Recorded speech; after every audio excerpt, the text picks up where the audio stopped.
Let's move his bikes and buggy over here to protect his blue Tiberium harvesting harvester. And it looks like we're actually getting a little bit of a base push. Maybe that's what he was waiting on. They actually have a wormhole set up inside the center point of his base.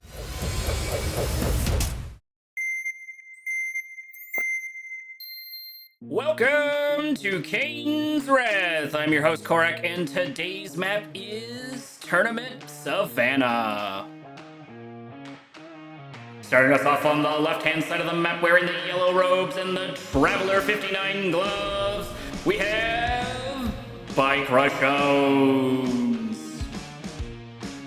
Over on the right-hand side of the map, wearing the purple robes and the SOCOM gloves, here he is, Rildcom. Both fighters ready? Begin! Just keeping everyone in the loop. This is the patch R22 Echo. The next two matches will be an R22F. Getting right into things, our players have both started their scouting phase. It looks like Bike Rush was successful in using his buzzers to hit the GDI squad. That's very good. A lot of times those butter squads can be taken out from afar if they are paying attention with the units, but I do not believe they were whatsoever. They may have even made their way into that building and the buzzards killed them inside the building. That's something the buzzers are pretty decent at. Bike Rush does get a small scout off on his opponent on Rildcom, seeing what he is up to, but he is not up to anything crazy. Just standard openers. There are two Tiberium spikes, one on each side of the map, and the buzzer squads actually gets a bit of a rank up after killing a second rifle squad. The rocketed turrets are going to take, or say the rocketed harvesters are going to take a couple of shots at the buzzers, but it's not going to be able to do too much for the time being. We do have a second set of buzzer squads, but they don't possess a real threat. Their entire purpose is just to scout.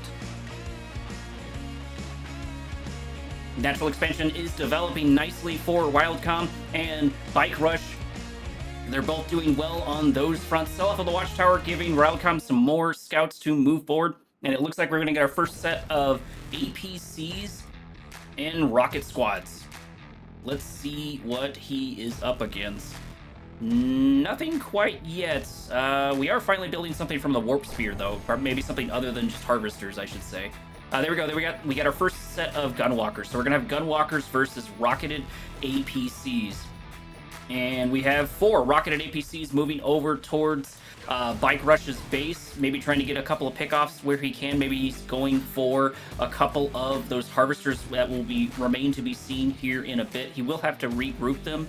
I mean, I guess that's not super important this early in the stage, because even right now, Bike Rush only has a handful of gunwalkers, which aren't the best at killing APCs, but they can take them out over time. The rocket squads inside of the APCs will give them a good range advantage. So if they start reverse moving, they're going to be doing a good job of kiting, sort of like the pit bulls do, but with just a tiny bit longer range. This is shaping up to be our first skirmish for the moment. There are the APCs and the rockets taking a couple of pot shots at the Gunwalker. Gunwalker at about half HP. Mines do get deployed. I'm not sure Bike Rush saw that. We'll see here in a minute if he walks through it. There it goes. They do walk forward, and they take out 2 Gunwalkers almost for free, not even getting down to half HP. Another set of Gunwalkers are going to get taken out, but Bike Rush is here with the Descents and a couple other units to try and move in, to try and pincer him, but the reverse move is too strong on these APCs. They're just staying right absolutely on top of it. Descents are getting a little bit close for comfort. The mine drop does come out for that, and these Descents are probably going to get an APC here in a second. If there it goes, there's one APC down. It ranks up right before it dies, killing 1 APCs, but that's another Gunwalker down and 2 sets of Descents. Bike Rush has lost a good chunk of units so far, and the assault is not over. There is another APC in the north harassing the harvesters of Bike Rush. There are a couple of Ravagers here to take out the APC, and they are successful in that matter. This entire time, Bike Rush was able to get a set of blue Tiberium from his harvester, and he's actually snuck some Ravagers over on the top right-hand side, maybe looking to do something sneaky. I'm always excited to see what some of these players can get done with the Ravagers. We don't get to see them too much. minor harassment on the Harvester, on the blue Tiberium Harvester, but it's not going to be able to do anything. That full load of blue Tiberium is going to go straight to Bike Rush's bank. Here are the Ravengers moving in. They are extremely fast, but there are plenty of watchtowers here to get ready for them. What is their goal? They're going to be able to take out a Harvester rather unceremoniously. The Harvester goes down just as quickly as it was set up in the match. It did not get a chance to last very long. That was a very, very good kill with only 2 sets of Ravager. I'm pretty sure Bike Rush would have liked to get some more, but he was still able to get a Harvester at the cost of 2 Ravagers. And the other item of note to consider is while that Harvester is down, and it looks like we actually have a wormhole set up inside the center point of his base, and it looks like a Prodigy grabbed the refinery of his opponent, and there he goes. Bike Rush gets a sell-off with Traveler 59, gets a little bit of extra gold, and slows his opponent's economy down even more. It looks like it also grabbed a Harvester as well, just as quickly as it arrived. But the Harvester is finally set free. It is finally let loose, but it is half HP. Okay, and that's where the other Harvester went. The one he actually gained full control over. It went back to harvest more resources before it got taken out. Bike Rush is just doing a phenomenal job with picking at his opponent's economy, taking out Harvesters, capturing Harvesters, using those captured Harvesters to take over a little bit of Tiberium. And the entire time he's been doing this, he's been getting blue Tiberium. So he's not just been getting kills, he's been using those kills to his advantage on top of everything else. And we're going to get a lot of APCs versus a lot of Gunwalkers. I'm not sure if every single one of these has the rocket squads in them, but a good number of them do. We do have our first set of tripods out for Bike Rush. The assault has truly begun, and he's positioning, he's posturing to take over the center of the map. Rildcom has been able to get a good number of pokes and a good number of prods off on Bike Rush, but not enough and not as detrimental as what Bike Rush has got off on Rildcom. We do have 2 tripods over here to support the middle area, but I'm not sure that's quite enough. I say that, and there is the Eradicator Hexapod, followed up by the Marv just as quickly. The forces for Rildcom are actually looking rather substantial against the forces of Bike Rush. Although Bike Rush may continue making some of these tactics where he's sneaking around his opponent's base and destroying more and more Harvesters. Looks like we're getting our first set of units inside of the Marv. They're setting up the equipment, and there is the one click on all of the APCs. And oh no, Rildcom is still moving some of his APCs inside of the deal. This Eradicator Hexapod is going to move in and start trying to mop up a good number of these units, but the EMPs are here. The EMP grenades are now hitting the back of the Eradicator Hexapod. Rildcom using those APCs to great effect, saving a good number of them. Even though the tripods are being taken out, they hit the rear armor of their Eradicator Hexapod, taking it down to half HP. The one click does come out for it, and it's able to save it for a little bit longer while these tripods are uncontested over the right-hand side of the map, but that was still a very, very clutch play by Rildcom. Bike Rush still proving that he is always a force to be reckoned with, and was able to get a good number of kills with these tripods and start doing a whole bunch of pestering. Just about all of the APCs are almost down for Rildcom. And oh no, the Marv is hurt. It's extremely, extremely hurt. The Eradicator Hexapod now has time to take it out. This EMP is lasting forever. There are the descents to take it out, and a nice 750 in the bank for Rildcom for Bike Rush. Things are looking up for Rildcom there for a hot minute, and they're still not looking too horrible for the moment, especially if they can get this Eradicator Hexapod. Just the EMPs won't stop. I would be moving up more and more of those grenade squads, but that's easy to say from the spectator's seat. There's no telling what Rildcom is doing in his back base for the moment. We do have a gravity stabilizer, the airfield for the Skrin factions, and we do get the blink out from the Eradicator Hexapod. That Eradicator Hexapod just barely able to make it, but it did its job. It soaked up a lot of the damage, and it soaked up a lot of the resources of Rildcom. Rildcom transitioning into air. He's got some orcas poking around, looking to see what they can grab, but Bike Rush has anticipated that and already has some plasma batteries down. I guess he did see the airfields while his tripods were starting to wreak havoc. Rildcom finally deciding to move into the blue Tiberium himself to grab some of that for himself, but here is the Prodigy. If he harvests it and then sends the Prodigy with the harvester full of blue Tiberium, that's going to be absolutely funny, and I think that's what we're going to get. There it is. He's going to grab the harvester, send it to his base, and destroy it. Not only does he get blue Tiberium, it was harvested by someone else, and he gets an opponent harvester. Those are massive, massive gains. We do have a Devastator Warship out here and several Corruptors to support the Eradicator Hexapod, and the forces of Rildcom aren't looking super massive for the moment. He has a good amount of man spam, which usually does decently well against at least base Skrin. I'm not sure how mass infantry does against what's it called, Traveler 59. But we'll get to see that here in a little bit. And it looks like this Prodigy is just going to have this Harvester queue up right before they kill it. That's sort of a BM thing, and the Corruptors are going to stop the Prodigy from going down whatsoever. We do have a Marv back for Rildcom, but there is nothing inside it. That's probably a little bit of a misstep, and it is going down. It is losing health almost as quickly as it has spawned. There is the block from the War Factory, which is going to be able to save some damage on this Marv, but my opinion is this Marv is all but dead. There are the EMPs, here are the reinforcements. There is the Prodigy looking to grab something, and the forces for Rildcom are just looking to absolutely melt away. The forces of Bike Rush are just too powerful, too much to deal with, and there's probably a little bit of an economic disadvantage.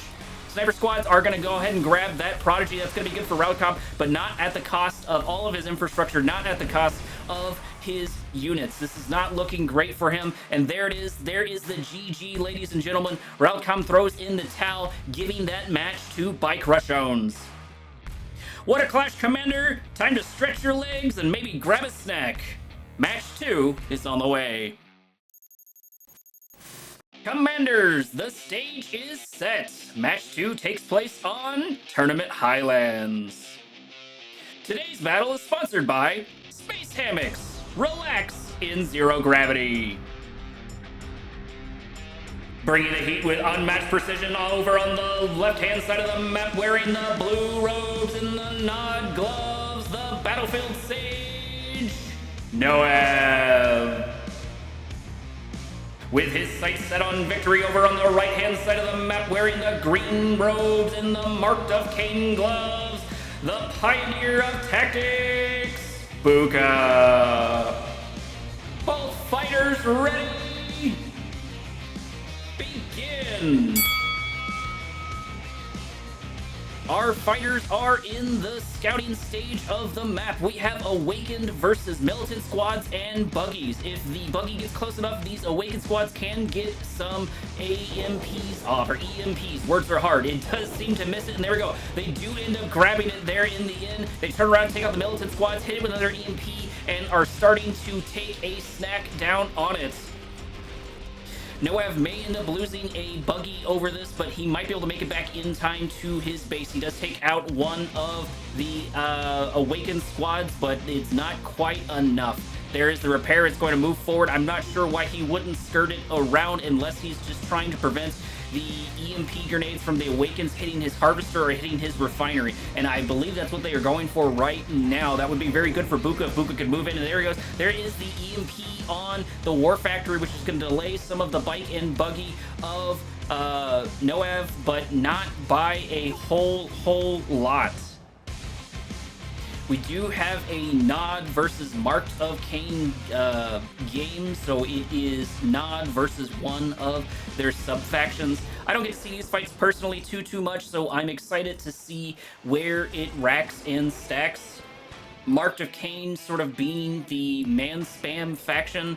At least that's what a lot of people go for when they switch over to the man spam. I don't remember what all units are unique to the Marked of Kane faction. I play mainly GDI because I'm basic, So it's still going to take me some time to figure out all of the differences. I just know that Marked of Kane is the man spam faction. They have awakened squads instead of militants, which are significantly stronger than a good chunk of the other melee, or sorry, not melee units, the other infantry style units. We have a good number of bikes out here for Booka versus the bike buggy of his opponents. That is 2 volleys worth. If he can get over to a harvester, he can probably take out a harvester in 1 to 2 volleys. I know it's 5 bikes to do the traditional bike rush, because 2 volleys from 5 bikes kill 1 harvester. And there are 2 buggies getting caught out in a really bad spot. They do get taken out relatively for free. I don't believe these bikes even took too much damage. There's 1.5 at HP, but that is really about it. Now we have bike versus bike moving in, and these bikes have started to shark around and look for their targets. There they see it. They smell blood in the water. They're going after these harvesters, but they're keeping their distance from their compatriots, from the other bikes, from the buggies. And there are some buggies here for Booka to continue the harassment and soak up some of the damage that Nohaev is dishing out. Right now, it very much so looks like Nohaev is on his back foot against Booka, but Booka hasn't been able to find any real purchases other than a couple of kills here and there. And there goes the forces for Booka. He doesn't have a crazy amount left, and he was not able to get any harvesters. He's just going to lose his units almost for free. Sure, his opponent has lost almost an equal number of units, but they're still not doing anything in the background. They're not moving for blue Tiberium. They're not taking out harvesters. They're not delaying each other. The only delay tactic we've seen so far was the EMP on the War Factory, but that's going to have an extremely minute effect. It would have been much better to stop the economy of Nohaev, but I don't think he was going to be able to get in there in time. That buggy was just going to be able to do too much damage to those awakened squads. I think this map also only has 2 Tiberium spikes per player. Yep, that is the case. There are 2 Tiberium spikes per player.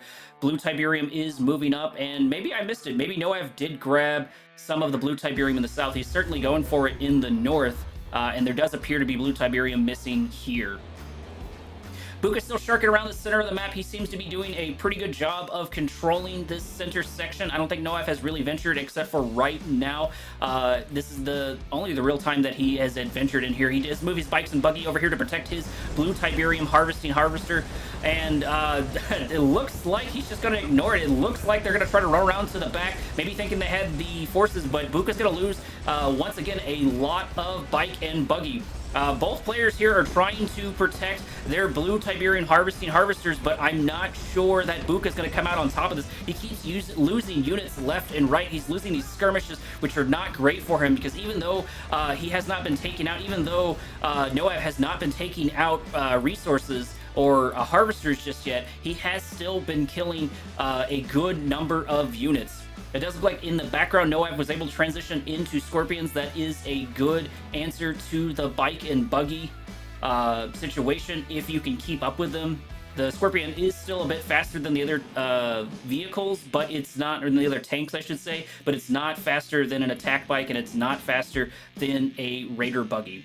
Nohaev really making his first adventure, not going down into the southern half of the center expansion. He is going to try to grab one of these blue Tiberium harvesters. That is going to be a good find for him. Those Scorpions able to wrap up that kill, but that's going to leave an opening here a little bit. Nope, actually the Scorpions are here for the defense in the south. Booka just cannot find a way through Nohaev's defenses. He was able to do some harassment here and there, but so far, every time he has been there to start the harassment, Nohaev has been on top of it in order to keep Booka out.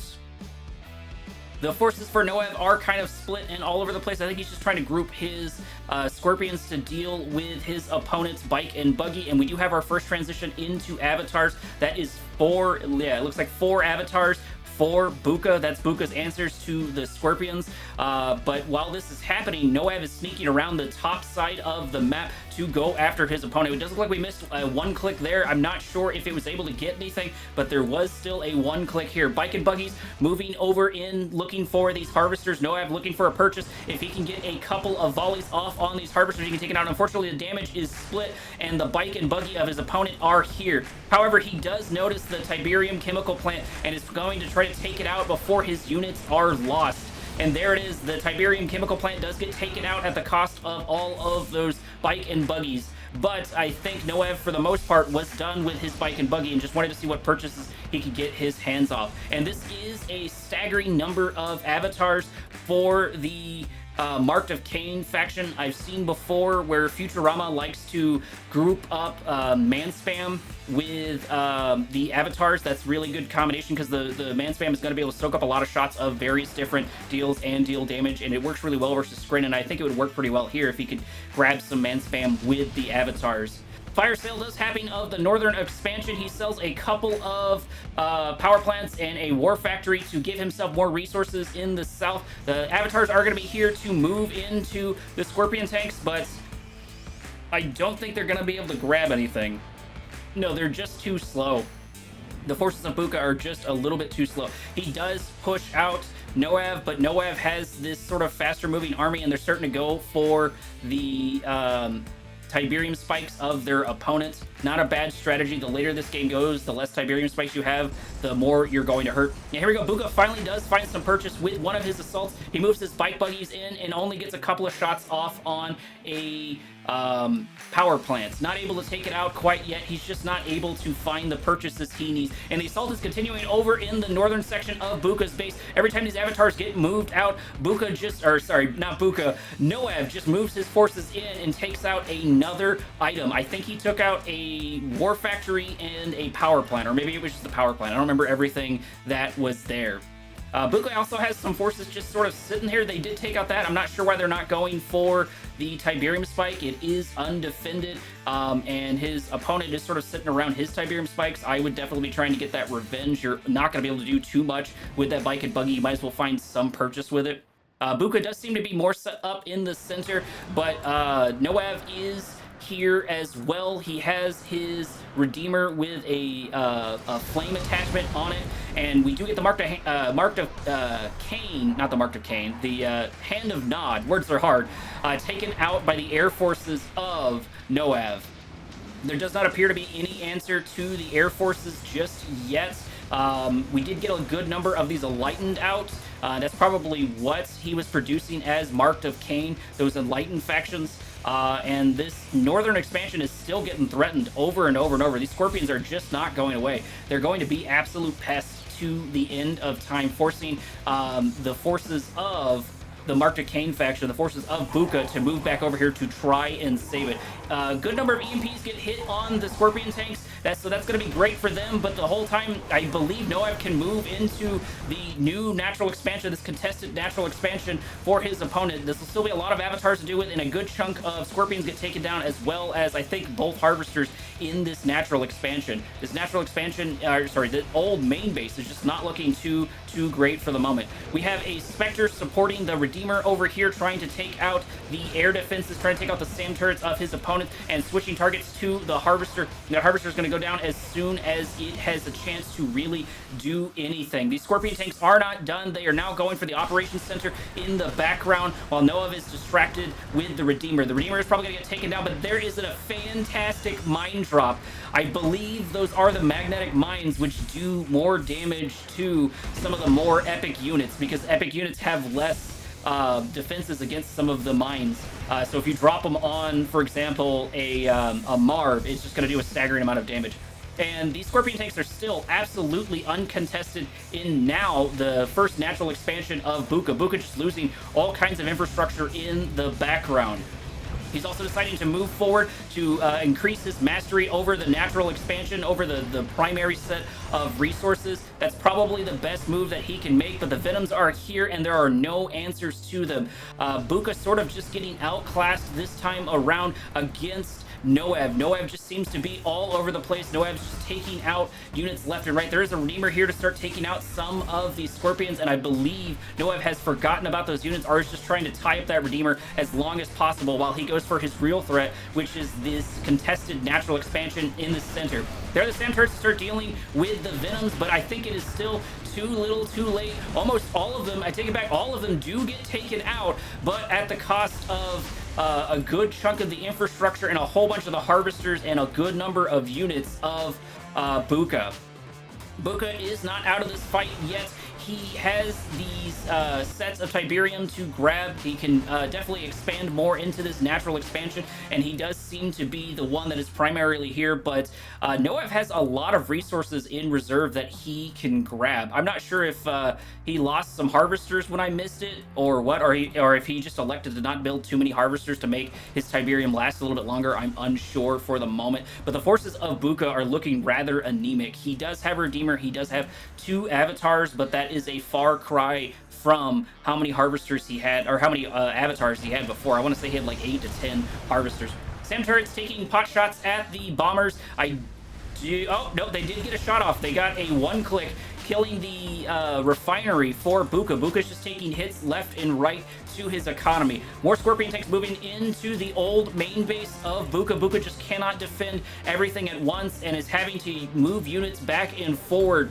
Nohaev using those Scorpion tanks to great advantage, slowing down slowing down Booka's assault, slowing down Booka's really anything, because every time Booka tries to make any sort of move, he's got those Scorpion tanks. Nohaev has those Scorpion tanks sneaking around looking for some kills.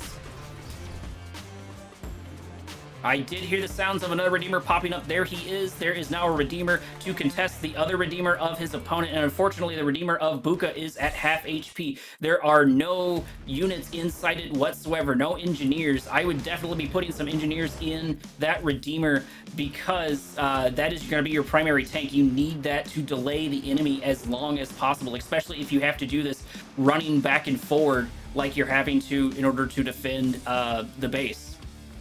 And in order to defend his backline, which he most certainly has to do. Although Booka's electing to set himself up in the center of the map as much as he can, and he's absolutely doing that. We do finally get 2 engineers inside the Redeemer of Booka. Good call. He does need a War Factory, but I guess he can run all the way over to the Redeemer facility to get some healing. And here comes the avatars to contest the Redeemer of Nohaev. Nohaev's Redeemer is not in a great spot. Those Enlighten's able to get some EMPs, and everybody's starting to get some back shots on it, but the defenses are here. The Obelisk is back up, and oh no, everything gets EMP'd again. Booka doing a very good job of using these EMPs, and is probably going to be able to take out this Redeemer, and there it goes. The Redeemer is all but gone. Booka using those to great effect. Also, Booka popping off a really good rage generator, killing a bunch of the bike and buggy in the north. His Redeemer is definitely hurting, but those 2 engineers are going to be able to let it stay in the fight even longer. More and more, the infrastructure of Nohaev is getting taken out. It's nowhere near what Booka has lost, but Booka is definitely starting to grab some ground for himself. He's starting to do a little bit better in this mid section of the game, in this mid to late section of the game. Redeemer moving forward, I'm not sure I would do that. It's uncontested for the moment, but we do get Sam turrets taking out what's left of the Venoms, and we have a couple of Specters taking pot shots at the Redeemer. That's definitely what I would be doing. That Redeemer is almost dead. If he does hit, only 1 more shot is needed on this Redeemer. If he makes it out, I'm going to be amazed. Why are you not backing your Redeemer up unless you're just trying to avoid the firing on the ground? I think that the Specters are just trying to guess where the Redeemer is going. Booka does an amazing job saving that Redeemer with almost no HP whatsoever. He's found great use out of that Redeemer, but he needs to back it up. I would probably sell this Redeemer facility, unless maybe he just doesn't have the tech. I guess he does finally have an operations center, and he does have a secret shrine, but that is it. So I guess he doesn't have any of those. And there's the MCV for Booka. Booka does decide to throw in the towel after the artillery just starts to hammer his MCV. He sees the writing on the wall. He sees that just Nohaev has the advantage this time around. I'm curious to see what the economy is like and where the dips are in this. It does actually look like Booka, despite losing all of those harvesters and despite taking constant hits left and right, he was actually on top of the economy for a good while, so maybe Nohaev didn't have the harvesters out, but he definitely made up for it with all of the deaths of the infrastructure with his Scorpions and with his bike and buggy. That is match number 2, Commander. Time for a short break before we jump into match 3. I'll see you there. Commanders, it's game time. We're diving into match 3 on Tiberium Rift. Today's confrontation is brought to you by Power hats! Headwear that stays just above the competition. With a strategy as sharp as their resolve, over on the left-hand side of the map, wearing the green robes and the steel talon gloves, the unyielding visionary, MasterLeaf. Determined to flip the script, over on the right-hand side of the map, wearing the yellow robes, sporting the GDI gloves, the Battlefield Titan, ChaoSiT. Both fighters ready. Begin! We have entered the scouting phase of the game. It does look that ChaoSiT might be able to get a decent scout over here moving into the south. We also get a first pillbox or foxhole set up over on the blue Tiberium. That's not a bad spot to be. That way he knows if any sneakiness is going as far as taking that, although he won't be able to do too much to stop it. Another foxhole does try to get built, but MasterLeaf is on top of it, killing those units as soon as they start digging their trenches. I would not be surprised if MasterLeaf does the same over here, but the same thing happens to him. He gets watchtowered and those units die as quickly as they spawn. Little tit for tat already happening in the beginning. And ChaoSiT has positioned himself, words are hard, to see when the natural expansion of MasterLeaf starts. They do appear to be right about the same level when it comes to moving on their natural expansions. I think that the ChaoSiT took a little bit more time to build up a couple of more items with his expansion, with his MCV. We also get the immediate sell-off of the barracks, the placing and the sell-off of the barracks. I guess he just wanted the 2 rocket squads and then to move forward. It'll be interesting to see what ChaoSiT can do with those rocket squads and APCs. He also has a pit bull to follow up, 2 pit bulls to follow up, so maybe he's looking for a harvester that he can snack on. MasterLeaf moving a scout in the north to check on his opponent's natural expansion to see how far along in that natural expansion he is. And here are the MRTs for MasterLeaf moving into the center, going to try and take out this pillbox, going to try to take out the units that are sitting here and not take a whole bunch of damage. These rifleman squads are only going to be able to do so much, but I'm not sure ChaoSiT really cares. ChaoSiT looks to be more interested in trying to grab possibly some tasty harvester kills, which he has the forces set up for. MasterLeaf building an early airfield, so we're probably going to see, I'm hoping, some MRT shenanigans. MasterLeaf did come up with that strategy, but we'll see how much it is able to do. We do get a 1-click on top of the GDI MCV base, but it's not going to really be too much damage dealt to it anyways. I think there are juicier targets to go for. I would definitely be trying to get harvesters, especially if you think MasterLeaf is moving in to your natural expansion, which appears to be the case. And here it is, ladies and gentlemen. Here are the MRTs moving in to the words are hard, into the Oxes, into the air transports. I don't believe they have rocket squads in them. I take it back. There are the rocket squads. So MasterLeaf using this weird tactic once again, trying to take out these pit bulls and actually getting a couple of good purchases. But another pit bull spawns just as quickly as the other one goes down. There are still 4 MRTs left that are going to be able to do a good amount of damage. He's transitioning them in and out, trying to save them. But there is the AA turret. MasterLeaf is not able to find the purchases that he wanted with these MRTs, but he's not done yet. He's going to kind of try and take pot shots where he can, but there is another AA battery. ChaoSiT is just absolutely on top of it when it comes to his air defense. It does look like MasterLeaf took some damage over here on his side of the map. It looks like he was able to take out some infrastructure and maybe a harvester or 2. We missed it just barely.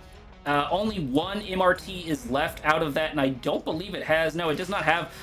No, I guess it does have a rocket squad in it. I'm curious why that's not showing up. Usually they show up in the bottom right. But either way, that is a dead MRT. Nonetheless, those pit bulls are going to kill it rather unceremoniously. Militant squad still taking pot shots at the building, and we have our first set of Titans moving into the north to support these missile squads. No, actually, I think those are the missile squads of... Oh, did MasterLeaf grab a refinery? It looks like at some point MasterLeaf grabbed a refinery and threw down a bunch of watchtowers. I missed that. Maybe he snuck an MRT in there with a engineer. I absolutely missed that. That is cheeky. That is super, super cheeky. Titans are here to stay. They have started taking their shots at their opponent, but unfortunately for MasterLeaf, there is a good number of Pitbulls moving into the south to start harassing his harvesters, to start killing his economy, and I don't think MasterLeaf has an answer to that yet. All of his answers are extremely slow moving. MasterLeaf does finally notice this and starts moving his forces into the north, but it's after 3 or 4 harvesters were taken down by the Pitbulls. Getting some very good tit for tat for both players here. MasterLeaf losing some harvesters, but also taking out the refinery and probably a harvester of his opponent and putting down these super, super annoying watchtowers. They are eventually going to be taken out by these Predator tanks, but it's going to delay ChaoSiT even more. Doesn't appear like MasterLeaf has an answer really to these fast-moving Pitbulls. And he's selling off more and more of his infrastructure in the north, probably to grab a couple of more harvesters. These watchtowers are almost finally taken out. Yep, and there it goes. MasterLeaf does get a sell-off of one of those watchtowers. And here goes the Pitbulls once again. Hopefully MasterLeaf is on top of it and can see this coming, but it does not look to be the case. He's going to lose more harvesters here, and losing that full Tiberium of a harvester is going to be detrimental. ChaoSiT proving that he can play with the big boys too and continue this harassment on MasterLeaf. Assault still continuing. Another harvester goes down. A second harvester, yep, there goes. Second harvester full of Tiberium is also going to get taken out for the cost of 1 to 2 Pitbulls. MasterLeaf is finally moving into the south, but he needs an answer to those Pitbulls. Those Pitbulls are just going to keep harassing him in the north. We do have another MRT with a transport here. I'm guessing he's going to try and set down a pillbox. I'm not sure what that's going to be able to do for MasterLeaf, unless he's just trying to use it as a scout, but it does appear to be that he has forgotten it. MasterLeaf moving down into his second natural expansion with his armed forces, with his mechanized units, getting ready to start some shenanigans. There are no harvesters left in the north for these Pitbulls to pick on, but these Titans can get some really good shots off on them if they move forward, and ChaoSiT does not notice the Titans. They're just deciding to go straight for it. No, he's absolutely ignored them entirely. A whole bunch are going to go down for free. Maybe he's dealing with these shenanigans. He's dealing with the Orcas inside his base. MasterLeaf getting some revenge with his airfield. I didn't even see when he rebuilt the airfield, but getting some revenge with his airfield, taking out a couple of harvesters of ChaoSiT, as well as those Pitbulls. MasterLeaf has now begun his aggressive stage. He's got a small amount of infantry fused with a couple of rockets and a Titan to move forward into this hot mess going forward. He gets some foxholes. He's trying to set up a small little foothold to keep the attacks off of his base, but I'm not sure it's going to be enough. The forces for ChaoSiT are just too strong for the time being. Even with these Titans, even with these pillboxes out here, there's only so much they're going to be able to do. However, they are still taking out a good number of the forces of ChaoSiT, sort of evening the field just a little bit. And this is a crazy amount of Pitbulls moving into the northern side of MasterLeaf's now main base, was former natural expansion. Couple more Pitbulls are going to get taken out, but I think they're still going to move their way forward. No, there are plenty of watchtowers here to deal the damage to these Pitbulls. These Pitbulls are going to get taken out. Their reign of terror is finally going to get ended, but not before they take out another harvester filled with Tiberium. Unlucky for MasterLeaf, but MasterLeaf did have the watchtowers, did have everything set up. He finally had an answer in those watchtowers to take out more and more of those Pitbulls. I didn't realize that watchtowers could do a decent amount of damage to the Pitbulls like that. Maybe they have AP ammo. Yeah, it does appear that they have AP ammo, if I'm reading that correctly. The natural expansion for ChaoSiT is starting to develop. He has his MCV up there. He has his refinery ready to go. That's good because he is out of Tiberium in his natural expansions. Orcas moving back in for MasterLeaf. That looked to be an Orca strike, and they just barely don't kill that Harvester. That Harvester is one Ladybug trip away from death. MasterLeaf taking some time to move his MCV around, having his forces scout forward, not a bad call. Losing that MCV right now would be very, very bad for him. He still needs to get up on his economy. He's lost a good number of harvesters to, you know, a good number of things. Orcas are here for MasterLeaf. MasterLeaf looking around to get even more revenge on the harvesters of ChaoSiT, and there it is. Another harvester goes down for ChaoSiT, giving MasterLeaf just a little bit more time to do more and more harvesting, to do more and more things. And low power mode for ChaoSiT, that is extremely, extremely unfortunate for him, while he loses yet another harvester to these Orcas from MasterLeaf. MasterLeaf even moving in with a Titan onto the natural expansion of his opponent, starting to take some pot shots on this refinery. Maybe the Orcas will start getting some shots on it as well. That is not the case though. A AA turret gets called down and does a good amount of damage to these Orcas, taking down one of the Orcas and doing a little bit damage to one of the others. I see a shadow for a transport. Maybe that's what MasterLeaf is doing with this transport, is he's using it as a scout. That's a really interesting idea, using a transport with a infantry unit as a scout. I'm not sure if that's what he originally intended it to do, but that's what he was doing later on in this mid section of the game. ChaoSiT does get a scout out off on MasterLeaf, noticing that he doesn't have any forces there to defend and that his infrastructure is just a little bit less than ChaoSiT's. But there are hammerheads, which I don't think he knows about yet, which I don't think ChaoSiT knows about yet. Mixed with a couple of Titans, those can do quite a good amount of damage, but the hammerheads are not wanting to wait for this engagement to come to them. Hammerheads are taking the fight to the forces of ChaoSiT. They are going to get taken down by these rocket squads. That's going to be their primary threat. Sure, the APCs can shoot them, but they can't do nowhere near as much damage as the hammerheads. And oh no, I think this is a misclick from MasterLeaf. He's going for the blue Tiberium. I don't know, maybe actually it's not. The forces for ChaoSiT have been absolutely taken out by these hammerheads. I didn't think they were going to be able to get all of those kills. Well, I guess a couple of the harvesters, or not, a couple of the predator tanks moved forward, but they also got taken out by the air forces of MasterLeaf. MasterLeaf just being a constant pest with these air forces, doing very, very good job picking off forces where he can. Orca's going to move forward and start taking out some of the APCs, but one Orca does finally die. I believe it was one of the veteran Orcas, and I think one got a rank right before it died as well. It looks like a couple of the hammerheads for MasterLeaf were taken out, but not before they got the damage they want dealt. MasterLeaf just keeping up the harassment on his opponent, keeping his opponent on his back foot. He needed to switch over to the aggression like he has done now, because he was just taking constant hits to his harvesters. I would sort of, if I was ChaoSiT, I would probably be looking into some faster moving units. Yeah, sure, make the predator tanks, sure, make the rifleman squads and everything like that, but you found great purchase in those pit bulls, and MasterLeaf didn't adapt super well till later on. That's what I would be doing. I'd be using those pit bulls in the background and trying to get some scouting off and poking around, but that's easy to say from my perspective. MasterLeaf using that weird scout method once again, getting a good idea of what's on the natural expansion. The forces for ChaoSiT deciding to go for the old main base of MasterLeaf. Another scout, Ox with rifleman squads, is moving to see where the forces of his opponents are. Not a bad idea, but I think they're going to be able to make it. I think ChaoSiT is going to be able to make it into that old main base much quicker than MasterLeaf can respond. Here are the forces, and oh no, apparently some of the pathing got split up here, unless that is some of the strategy for them. Maybe they just all attack moved and moved in weird locations. I'm not sure, but these units are going to get caught in a poor spot. However, there are a lot of Wolverines here, so maybe they can do more damage than I'm thinking. And nope, the forces just get absolutely obliterated. They were just in a really, really bad spot. ChaoSiT sort of coming out on top of this engagement, taking out some of the infrastructure, but I think he stayed just a little bit too long. They do take out a Titan as a farewell gift, and they're going to try to reverse move their way out and hopefully go back to base and repair. But the hammerhead harassment has not ended for MasterLeaf. This entire time in this background, he's been hitting his opponent with Orca after Orca, with hammerhead after hammerhead. And now MasterLeaf is moving back into the aggressive stance. He's moving on his opponent. He has a large number of Titans.